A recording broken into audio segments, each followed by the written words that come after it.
This will be a day long remembered. Now I am the master. Welcome to another episode of Legends and Theories. And welcome to my review of Jango Fett's Slave 1.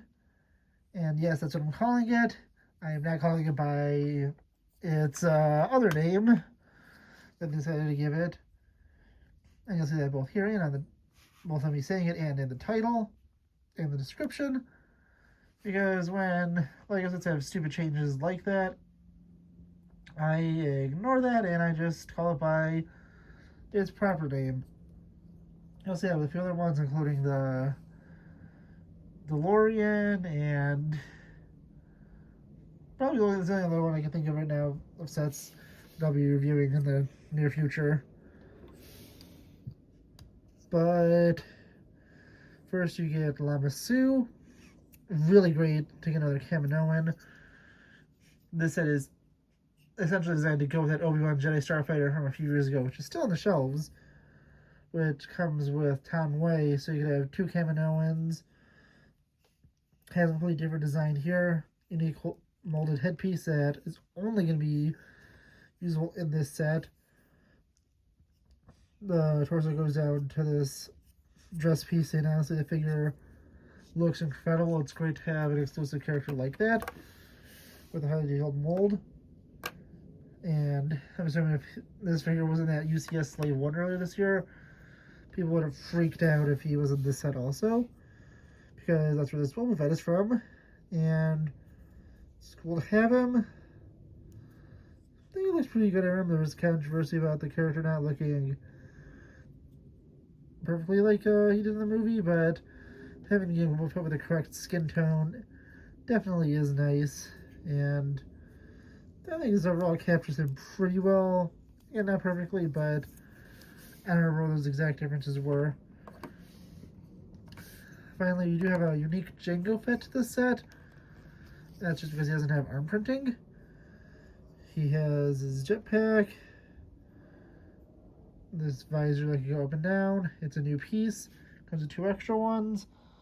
Although they don't stick in pretty well to the helmet, because I was literally just carrying one from where I built this inside of a Fives' helmet to where I kept my Fives figure, and it launched out of his head literally as I was just walking with it, and I've lost it for now, although I still have to look for it, because of course it falls out right when it's my pile of stuff. Couldn't fall out literally anywhere else. And then literally right before I was recording this, I was putting the blasters back in Jango's hand, and one of these launched out. Thankfully, I just grabbed an extra one I had from the set. But he also has his head under it. I think this is a unique head to him. I don't think Boba has the beard, although it's pretty similar to the Boba one. He has kind of a smile on one side and then a more angry expression. And yeah, honestly, looks really cool. I don't know why it was kind of so awkwardly. You can also see the bottom of him, but well, it is cool to have him with that unmask option. I'm generally going to be keeping him with his helmet on. Now, moving on to the Slave 1 itself. It does feel kind of small. Do wish it was just slightly bigger. It doesn't need to be that UCS size, because yeah, that would be way too big, but I don't know, maybe like 3 or 4 more studs longer in each direction would have been just a little nicer. So it looks cool. The landing gear here, unlike other sets, doesn't move with the ship, although it does move together. With previous versions of Slave 1, it would have naturally been like this when it's down. Then when you move it up, it would have naturally moved like that instead of me having to use my finger to do it. So decent stickers. Looks cool around to see the different design of this. On the inside, you can place 2 seismic charges on the inside. And then down here, you just pull this hatch open, and Jango can drop these seismic charges. Thankfully that did not get lost, although it will not stay in my hand. And this is the seismic charge build. It includes 2 of them. There's also this little, I think this supposed to be blaster cannon on slave 1. And then this really ugly stud shooter design. I'm definitely going to be taking these out and putting in correct blaster cannons. I already have 2 pieces I could use from the V19, where it includes extra of those black staff pieces in black, and that's definitely going to help it look a lot better. But yeah, as I said, you could rotate this. Backside looks cool. There is a carrying handle built into it, so kids are able to play with it, and has full range of movement with it. Bottom side looks good, and as I said, it looks cool. You could probably alternatively use this area when you go and pop it out. Probably also for storage, just because yeah, you can't put a full minifigure in there, but you can fit not even a kid minifigure actually. I was just more curious about if that was possible. And yeah, looking around, it's cool. The cockpit can open, and you can fit both Boba and Jango inside. Boba goes in first, and he just kind of loosely fits in there. Then you do take Jango's blasters out of his hand and put him on these 2 pieces. And that has him sit down with Boba behind him. And he actually have to push his hands down to fly it. Then you can fully seal up the cockpit. And it's kind of hard to see through it, but both do fit in there.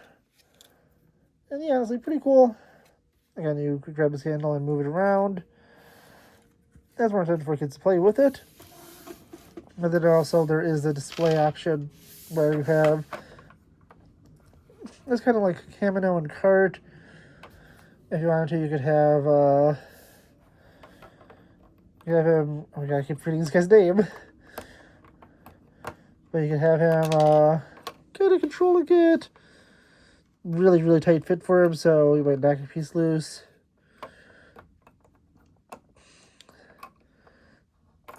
But then this is really meant for you to push this little piece up. You can then take Jango's blasters, which are just these like lever or handle pieces. Attach it here, then you turn it around, place the base slave 1 here, and just lean it back.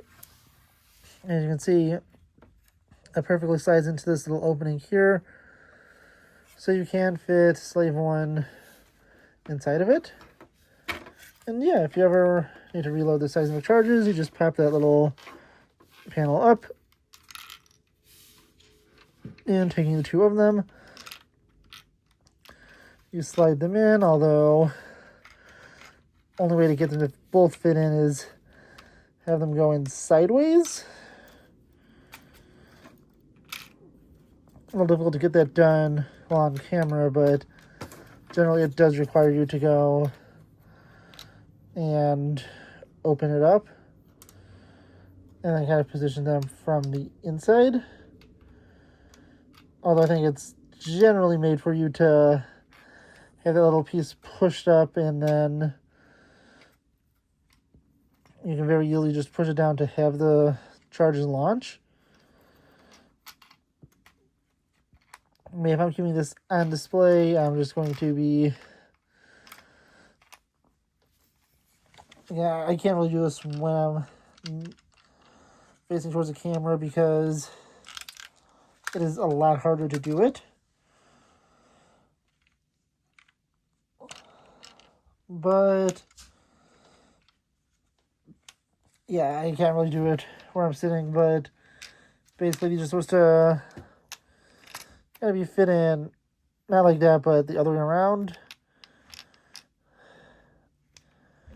Really kind of difficult to do it. You need this to be flat on the ground to, on a table to get the leverage you need. And it's annoying to do, so don't want to be dropping those seismic charges at all. And it's probably going to be a really easily lost part from this. But yeah, you have it in like that. And yeah, it's overall pretty cool set. A cheaper alternative if you don't want to buy the UCS one and want to own Jango Fett's Slave one. And I also want to own a Jango Fett and Boba Fett, young Boba Fett minifigure because I haven't produced one of those in a really long time. And the last one of these that came out was with Attack of the Clones in 2002. So it's been like 13 years. But yeah, it's the overall pretty cool set, and I want to know what you think. Please leave me in the comments, and we'll see you in the next episode of Legends and Theories. Thank you for watching this episode of Legends and Theories. Please subscribe, like the video, share the video, leave a comment, check out the video on screen, and may the Force be with you.